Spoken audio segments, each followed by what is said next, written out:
Hello students, स्वागत है एक बार फिर से आपका अपनी सोलवर अकेडमी में। तो स्टूडेंट, जैसे कि आपको पता है अपनी इस अकेडमी पर ईटीटी 1994 की तैयारी करवाई जा रही है और हमारा सब्जेक्ट है हिंदी और हमारा आज का टॉपिक है वो है शब्द विचार। हम आज शब्द विचार पर बात करेंगे। क्लास स्टार्ट करने से पहले आपको बता दूं, वीडियो के डिस्क्रिप्शन में लिंक दिया गया है हमारे टेलीग्राम चैनल का।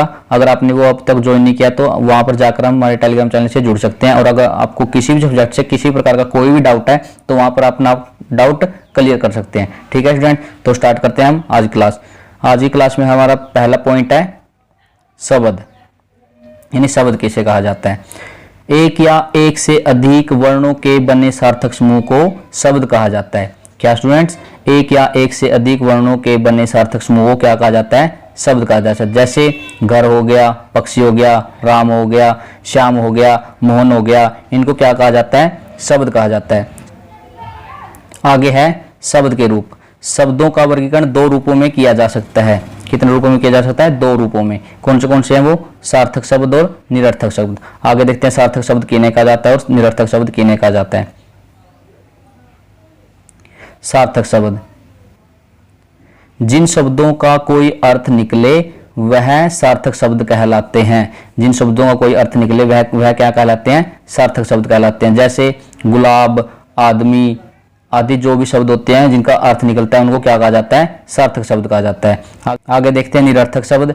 वे शब्द जिनका कोई अर्थ न निकल रहा हो या शब्द अर्थहीन हो वे क्या कहलाते हैं? निरर्थक शब्द कहलाते हैं। यानी कि जिन शब्दों का कोई अर्थ नहीं निकलता उनको क्या बोला जाता है? निरर्थक शब्द बोला जाता है। जैसे रोटी वोटी, पानी वानी, डंडा वंडा, इनमें वोटी हो गया, वानी हो गया, वंडा हो गया, ये क्या है? निरर्थक शब्द है, यानी कि इनका कोई अर्थ नहीं निकलता। आगे देखते हैं सार्थक शब्दों के भेद। सार्थक शब्दों के कितने भेद होते हैं? चार भेद होते हैं। कौन से? रचना बनावट या व्युत्पत्ति के आधार पर, स्रोत, उत्पत्ति, जन्म, इतिहास के आधार पर, आगे अर्थ के आधार पर होते हैं, आगे चार प्रयोग या विकार के आधार पर होते हैं। आगे हम इनके बारे में डिटेल में पढ़ेंगे। पहला है रचना बनावट या व्युत्पत्ति के आधार पर शब्द के भेद। कितने भेद होते हैं? रचना बनावट या व्युत्पत्ति के आधार पर शब्द के तीन भेद होते हैं। आगे पहला है रूढ़ शब्द यानी मूल शब्द, दूसरा है यौगिक शब्द, तीसरा है योग रूढ़ शब्द। आगे हम इनके बारे में डिटेल में पढ़ेंगे। रूढ़ शब्द किन्हें कहा जाता है, योग किन्हें कहा जाता है और योग रूढ़ किन्हें जाता है। पहला है रूढ़ शब्द यानी कि मूल शब्द। जो शब्द किसी के मेल से न बने हो, जो शब्द किसी के मेल से न बने हो और उनका अपना विशेष अर्थ हो तथा जिनके टुकड़ों का कोई अर्थ नहीं होता वे क्या कहलाते हैं? वे रूढ़ शब्द कहलाते हैं। कैसे स्टूडेंट्स, देखो एक बार। जो शब्द किसी के मेल से न बने हो और उनका अपना विशेष अर्थ निकले तथा जिनके टुकड़ों का कोई अर्थ नहीं होता, यानी कि जिनके टुकड़ों का कोई अर्थ नहीं होता उनको क्या बोला जाता है? रूढ़ शब्द। जैसे दूध हो गया, गाय, पेड़ आदि। आगे देखते हैं यौगिक शब्द।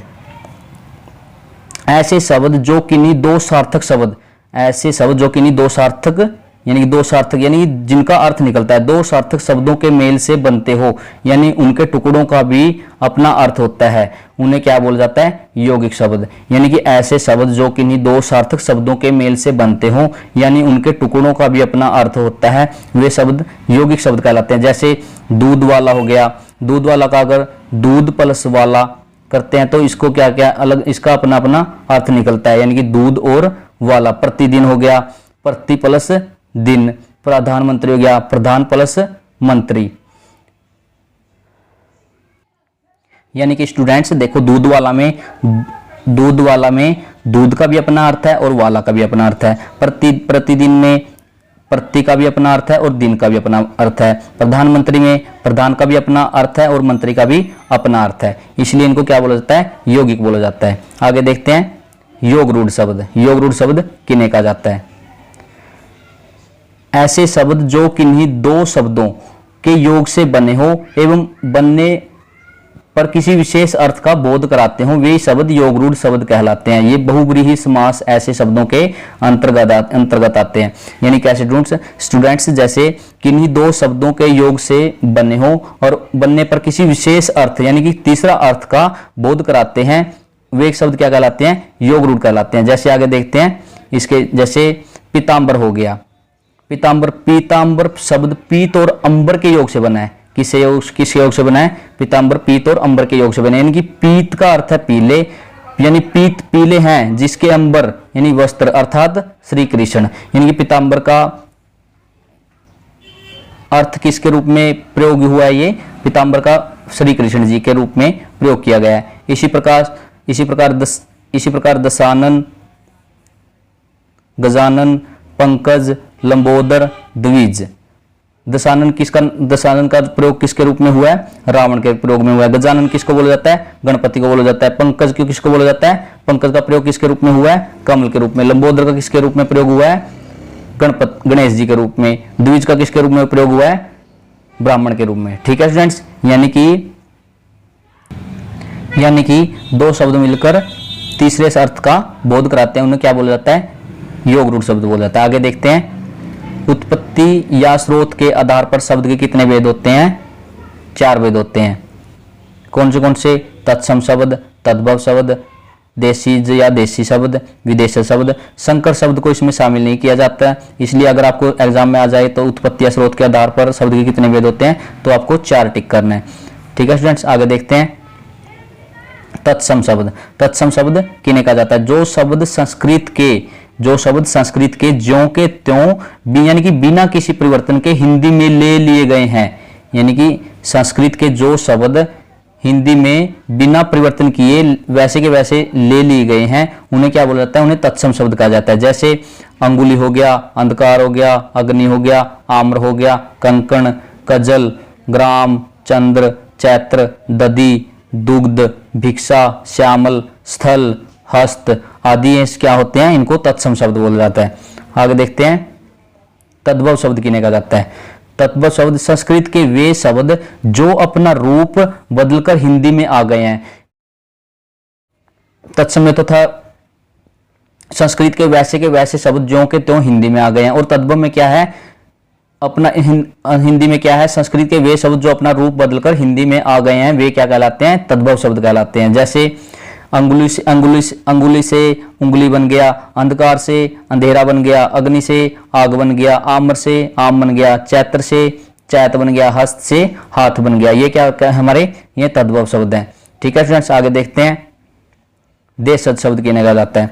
देशज शब्द ऐसे शब्द जो भारत की विभिन्न स्थानीय बोलियों में से हिंदी में आ गए हैं और क्षेत्रीय जनता द्वारा आवश्यकता अनुसार गढ़ लिए गए जाते हैं, वे देशज शब्द कहलाते हैं। यानी स्टूडेंट्स, जो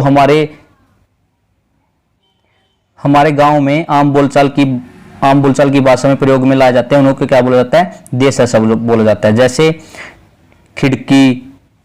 खिड़की, गाड़ी, चम्मच, पेट, पगड़ी, लड़की, लोटा, समोसा, बाजरा, भिंडी, इडोसा, इडली, बाप, ताला, कपास आदि ये शब्द क्या होते हैं? इनको देशज शब्द बोला जाता है। आगे देखते हैं, विदेशी या विदेशज शब्द कहा जाता है। ऐसे शब्द जो भारत से बाहर की भाषाओं से है लेकिन ज्यों के त्यों हिंदी में प्रयुक्त हो गए हैं, उन्हें क्या कहा जाता है? विदेशज शब्द कहा जाता है। जैसे cycle, ice cream, college, pencil, radio, television आदि ये शब्द क्या है? विदेशी शब्द हैं। आगे है संकर शब्द। ये इसमें इंक्लूड नहीं किया जाता, लेकिन फिर भी आपकी नॉलेज के लिए बता दूं, संकर शब्द किन्हें कहा जाता है? जो शब्द दो भिन्न भिन्न भाषाओं के शब्दों को मिलाकर बनते हैं, जो शब्द दो भिन्न भिन्न भाषाओं के शब्दों को मिलाकर बनते हैं, उन्हें क्या कहा जाता है? संकर शब्द कहा जाता है। जैसे रेलगाड़ी हो गया, रेल ये अंग्रेजी का शब्द और गाड़ी क्या है? हिंदी का शब्द है। टिकट घर हो गया, टिकट अंग्रेजी का शब्द और घर हिंदी का शब्द है। सिनेमा घर हो गया, सिनेमा अंग्रेजी का शब्द है और घर हिंदी का शब्द है। डबल रोटी हो गया, डबल अंग्रेजी का शब्द और रोटी हिंदी का शब्द है। ठीक है स्टूडेंट्स, आगे देखते हैं। अर्थ के आधार पर शब्द के भेद कौन से होते हैं? एक अर्थी शब्द, अनेकार्थी शब्द, तीसरा है पर्यायवाची यानी समानार्थी शब्द, चौथा है विलोम यानी विपरीतार्थक शब्द, पांचवा है समोच्चारित शब्द। इनके बारे में आगे देखते हैं। एक अर्थी शब्द किन्हें कहा जाता है? वे शब्द जिनका प्रयोग प्रायः एक ही अर्थ में होता है। वे शब्द यानी कि जिनका एक ही अर्थ निकलता हो, उन्हें क्या बोला जाता है? एक अर्थी शब्द कहा जाता है। जैसे दिन, धूप, लड़का, पहाड़, नदी आदि, इनको क्या बोला जाता है? एक अर्थी शब्द बोला जाता है। आगे देखते हैं, अनेकार्थी किन्हें जाता है? अनेकार्थी शब्द वे शब्द जिनके एक से अधिक अर्थ होते हैं, यानी कि जिनके एक से अधिक अर्थ होते हैं उन्हें क्या कहा जाता है, अनेक अर्थी शब्द कहा जाता है। जैसे द्विज, द्विज को क्या क्या बोला जाता है, द्विज ब्राह्मण होता है, पक्षी भी होता है, दांत भी होता है। कनक आगे हो गया, कनक, कनक किसको किसको बोला जाता है, गेहूं को बोला जाता है, दतूरा को बोला जाता है, प्लास को बोला जाता है और सोना को भी बोला जाता है। ठीक है फ्रेंड्स, आगे देखते हैं पर्यायवाची यानी समानार्थी शब्द। एक ही शब्द को अलग अलग नामों से जाना जाता है, एक ही शब्द को अलग अलग नामों से जाता है लेकिन उनका अर्थ समान होता है। एक ही शब्द को अलग अलग नामों से जाना जाता है लेकिन उनका अर्थ समान होता है, उन्हें क्या कहा जाता है, पर्यायवाची शब्द कहा जाता है। जैसे सूर्य को किस किस नाम से जाना जाता है, रवि से, भानु, सूर्य को क्या क्या बोला जाता है, रवि, भानु, भास्कर, दिनकर, प्रभाकर और दिवाकर। ठीक है स्टूडेंट्स, यानी कि सूर्य को अलग अलग नामों से भी जाना जाता है, ये है रवि, भानु, भास्कर, दिनकर, प्रभाकर और दिवाकर। आगे देखते हैं, चौथा है हमारा विलोम यानी विपरीतार्थक शब्द। जो शब्द किसी शब्द का विपरीत अर्थ प्रकट करे उन्हें क्या बोला जाता है, विपरीतार्थक यानी कि विलोम शब्द बोला जाता है। कैसे देखो, दिन रात हो गया, अंधेरा उजाला हो गया, अपना पराया हो गया, इनको क्या बोला जाता है, विलोम यानी विपरीतार्थक शब्द बोला जाता है। आगे देखते हैं समोच्चरित शब्द। क्या समोच्चरित शब्द कौन से होते हैं, वे शब्द जिनका उच्चारण तो समान होता है लेकिन अर्थ क्या होता है, भिन्न भिन्न होता है। वे शब्द जिनका उच्चारण तो समान होता है लेकिन उनका अर्थ हो जाता है वो भिन्न भिन्न होता है, उनको क्या बोला जाता है, समोच्चारित शब्द बोला जाता है। जैसे अंश, अंश, अंश और अंश, इनका उच्चारण तो समान है लेकिन एक अंश होता है, ये तो होता है भाग, और ये होता है एक, ये अंश होता है, ये होता है गंदा। ठीक है स्टूडेंट्स, आगे देखते हैं प्रयोग या विकार के आधार पर शब्द के भेद। प्रयोग या विकार के आधार पर शब्द के कितने भेद होते हैं, 2 भेद होते हैं। कौन से, विकारी और अविकारी। विकारी को स्वीकारी बोला जाता है और अविकारी को अवयवी बोला जाता है। हमने पढ़ा था ना, अघोष, सघोष, यानी कि सघोष क्या बोला जाता है, घोष बोला जाता है, ऐसे विकारी को स्वीकारी बोला जाता है। और दूसरा हो गया अविकारी, यानी कि इसको अवयवी बोला जाता है। आगे देखते हैं, आगे हम बात करते हैं विकारी। विकारी कहने जाता है जिन शब्दों में लिंग, वचन, कारक, काल, पुरुष आदि के कारण परिवर्तन आ जाता है। जिन शब्दों में लिंग, वचन, कारक, काल, पुरुष आदि के कारण परिवर्तन आ जाता है उन्हें क्या कहा जाता है, विकारी शब्द कहा जाता है। जैसे लड़का हो गया, पुस्तक हो गया, बड़ा हो गया, माता हो गया, भगवान हो गया। लड़का क्या बनता है, लड़की। पुस्तक का क्या, पुस्तक, पुस्तक, कलम, बड़ा, छोटा, माता, पिता, भगवान, शैतान। ऐसे इनको यानी कि परिवर्तन हो जाता है, इनको क्या बोला जाता है, विकारी बोला जाता है। आगे है विकारी शब्द। विकारी शब्द 4 प्रकार के होते हैं। कौन से, संज्ञा, सर्वनाम, क्रिया और विशेषण। इनके बारे में हम अलग से क्लास लेकर आएंगे। आगे है अविकारी शब्द। अविकारी शब्द जिन शब्दों में लिंग, वचन, कारक, काल, पुरुष आदि के कारण क्या नहीं आता, परिवर्तन नहीं होता, उन्हें अविकारी शब्द, इन्हें अविकारी शब्द कहते हैं। जिन शब्दों में लिंग, वचन, कारक, काल, पुरुष आदि के कारण परिवर्तन नहीं होता उन्हें अविकारी शब्द कहा जाता है। जैसे हे, अरे, अबे, किंतु, परंतु, इनको क्या बोला जाता है, अविकारी शब्द बोला जाता है। जो हमारे अविकारी शब्द होते हैं वे भी 4 प्रकार के होते हैं। कितने प्रकार के होते हैं, 4 प्रकार के। कौन से, क्रिया विशेषण हो गया, संबंध बोधक हो गया, समुच्चय बोधक हो गया, समिश्रयादि बोधक हो गया। इनके बारे में अलग से क्लास लेकर आएंगे, लेकिन एक बार देख लें क्रिया विशेषण में कौन से आते हैं। क्रिया विशेषण में आते हैं धीरे धीरे, जोर से, तेजी से, बार बार आदि किस में आ जाते हैं, क्रिया विशेषण में आ जाते हैं। संबंध बोधक में कौन से आते हैं, संबंध बोधक में आते हैं जैसे अब तक, दिन भर, अथवा आदि, ये क्या किस में आ जाते हैं, संबंध बोधक में आते हैं। आगे है समुच्चय बोधक। समुच्चय बोधक में कौन से आते हैं, और, किंतु, परंतु, लेकिन, ये किस में आते हैं, समुच्चय बोधक में आते हैं। आगे विस्मयादि बोधक। विस्मयादि बोधक वो संबोधन बोधक भी बोला जाता है। इसमें होता है हे, हो, अरे आदि, ये किस में आते हैं, विस्मयादि बोधक में आते हैं। ठीक है फ्रेंड्स, तो हमारी आज क्लास यहीं पर खत्म होती है। नेक्स्ट क्लास में हम आपको विकारी शब्द, अविकारी शब्द या फिर तत्सम तद्भव करवाएंगे कि तत्सम कौन से होते हैं और तद्भव कौन से होते हैं। देखो फ्रेंड्स, आप ज्यादा से ज्यादा कितने तत्सम तद्भव याद रख सकते हो, 100 रख सकते हो, 200 रख सकते हो। लेकिन हम नेक्स्ट क्लास में आपको करवाएंगे और हम आपको तत्सम तद्भव को याद रखने के नियम बताएंगे कि तत्सम कौन से होते हैं और तद्भव कौन से होते हैं। आप एक सेकंड में बता देंगे कि इनमें से तत्सम कौन सा है और तद्भव कौन सा है। ठीक है स्टूडेंट्स, अगर आपको वीडियो अच्छी लगी हो तो ज़्यादा से ज़्यादा शेयर कीजिए और अपनी अकेडमी सोलर अकेडमी को सब्सक्राइब कीजिए। तो मिलते हैं नेक्स्ट क्लास में नए टॉपिक के साथ।